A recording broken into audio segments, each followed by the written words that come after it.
When abilities had first been introduced to the human race, people had quickly discovered that some were far more powerful than others. Not long after came the introduction of the power level system, and it is divided into 8 levels. These levels indicate how many mutant cells are in the body, independent of energy strength. In turn, the military breaks it down from 1.1 to 1.9. There are 2 ways to gain competence. There are so-called originals, or learning. During the war with the Dalki race, some people in distress started to exhibit powers which the human mind could not comprehend. The power displayed by the originals proved to be enough to repel the aliens. These new superheroes realized that they could share their powers with other people. Because humans need these abilities to survive, they quickly documented how to do this in the ability books. After the First War had ended, ability books for levels 1 to 5 are sold to the public. While large corporations and the military condoned the retention of advanced versions by the first users. Thus, ability users either belong to original families or learn their abilities from books. And the originals are stronger. Some also decided to keep their lineage. After the demise of his parents, Quinn had not had any family members to support him. He can't even afford the cheapest books. Now, he had finally gained the ability, though he didn't know to what level the cells had mutated. Once upon a time there was a technique to help take control of abilities. Unfortunately, that book has disappeared. Quinn looks at the power level in his watch, which is 1. He notices that everyone else's watches have the same number. Sergeant Griff was standing in front of all the students, calling out names in groups of 5. They students are then sent somewhere to take the exam. Quinn was hopeful until he saw the screen pop up in front of him. You are being hit by direct sunlight. All stats will be halved. It's not a good sign and is hot and weak. Hey, are you okay? A stranger standing next to Quinn asked. It's okay. I'm just a little bit nervous about the testing. Well, don't be. I'm quite strong, you know. If anyone messes with you, you can come and ask me for help. Quinn returned the smile, yet he couldn't help but feel uneasy. The name's Gordon, by the way. My name's Quinn. Use of an ability has been detected. The ability has been rejected. Quinn looked at the system strangely, then he noticed the hand. He pulled his hand back. The system was clearly telling him that Vorden was trying to use his ability on him. What is your ability? I don't have an ability. Vorden wasn't too happy that the answer didn't satisfy his curiosity. Next group, Quinn Talon, Vorden Blade, Peter Chuck, Layla Munro, and Aaron Helly.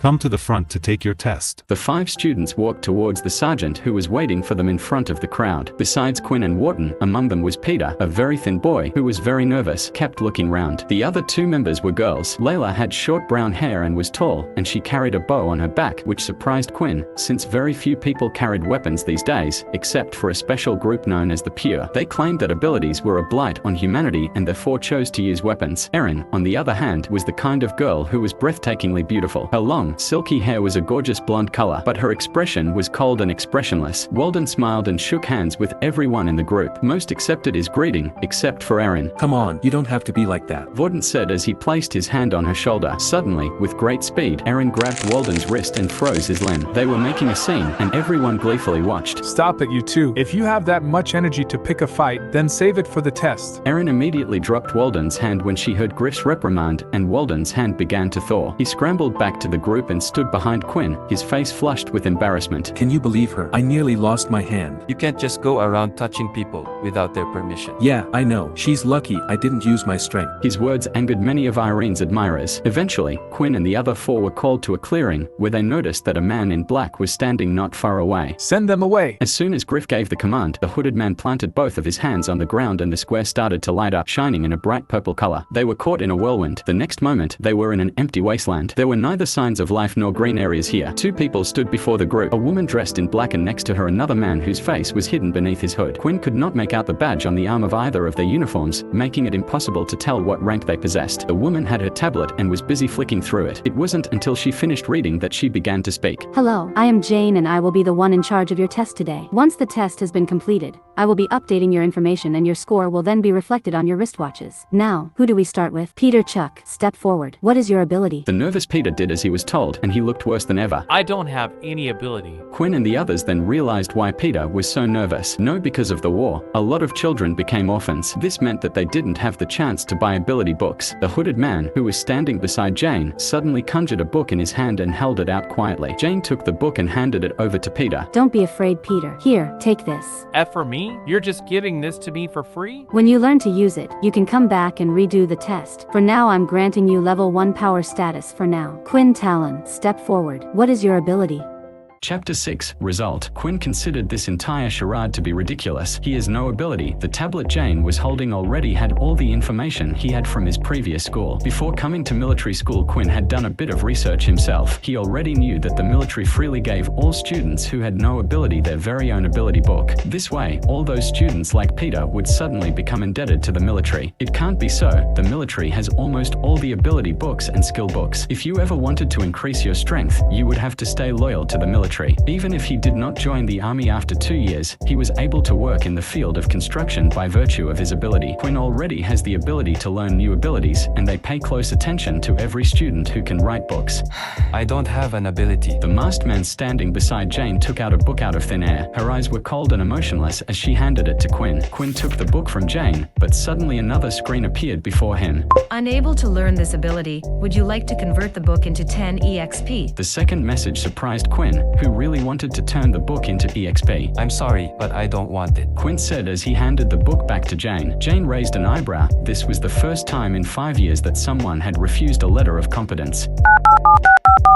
A student by the name of Quinn Talon doesn't want to accept the ability book. How do I deal with this person? No need to force him. Just let him take the test and report back if he shows promise. Interesting people. Let's see how long you can survive in this cruel world, Quinn. Jane adjusted her suit and headed back to the group of students. Apologies for keeping you all waiting. She turned to look at Quinn. You're still going to take the test, Quinn. Was there really a need for him to take the test as someone without an ability? Please follow me. Jane led everyone to the field. Quinn noticed huge craters and charred marks on the ground. Please proceed to destroy the targets in front of you as quickly as you can. The test will begin immediately. 3 targets popped up out of the ground at random locations around the wasteland. Quinn tried to look for the targets. Everything appeared like a blur in the distance. He could only run in front of him and knock him down one by one with his fists. The second one was in regards to the strength test. All he needed to do was to punch into a huge drum-like machine.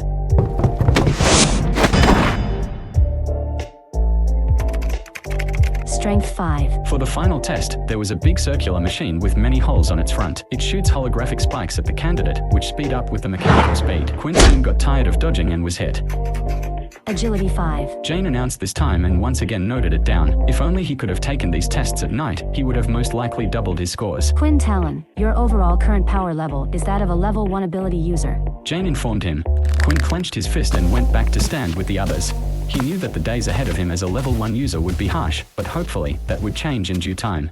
Chapter 7. Same ability. The test continued with Layla being the next one to step forward. Her weapon didn't look like a regular bow. It was different from the ones that people had used a long time ago. This bow was carved using the bones of some beast. It was polished to a shiny bronze, which glittered in the light. Layla stood in the center of the field and waited for the test to start. When the test started, 5 targets appeared in different areas of the wasteland. Layla immediately took out 5 arrows and placed them in her bow, shooting them all off at once in the same direction. Simultaneously, all 5 of the targets were hit, and she completed the first test. On the strength test, Layla didn't do too well. She used her powers to try to move her fist even faster when punching the drum, but in the end, her score was only an 8. In the last test, Layla had attempted to use her ability on the spikes coming at her. Unfortunately, she had been unaware that they were holograms and not the real thing, so it had no effect. This led to her nearly being hit at the start. After that, Layla relied on her actual body to avoid the spikes, yet she ended up getting the same score as Quinn. It looks like you have the power level 2 ability user. Jane informed her. Quinn thought the test wasn't really fair. Her ability level might be that of a level 2, but when used with a bow, Quinn felt like she could probably beat some level 3 or perhaps even level 4 ability users. The next person to take the test was Erin. She stood in the center of the testing field waiting for the test to start. 5 random targets appeared across the wasteland. She quickly formed an ice spear and chucked it at the first targets, hitting it dead on. She repeated this 4 more times at an incredible speed, nearly clearing them all just as fast as Layla did. For the next test, Erin's performance was even more impressive. She started to gather ice in both her palms, and then after a minute or so of gathering her power, a huge ice column shot out from her hands and hit the center of the drum dead on. The drum rang out louder than it had before, and the number kept going up until it had eventually reached 50. Finally, when it was time for the last test, the instructor told her she wasn't allowed to use her ability and should just dodge.